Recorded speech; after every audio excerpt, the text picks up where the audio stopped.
Hello, welcome back to Spotify channel. Now I will give you tutorial how to enable dark mode on Skype for Android.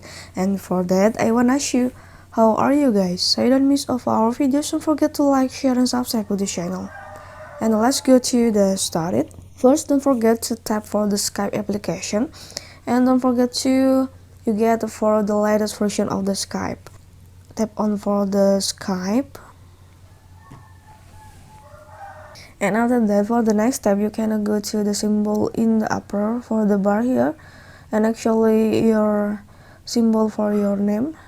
Tap on, and let's go to the below and tap on for the settings. Okay, for the next step too, you can go to the appearance here, and there is have so many options for you how to make it for the dark mode. You can just tap on for the dark here. In the mode subtitle, actually you can tap on for the dark mode.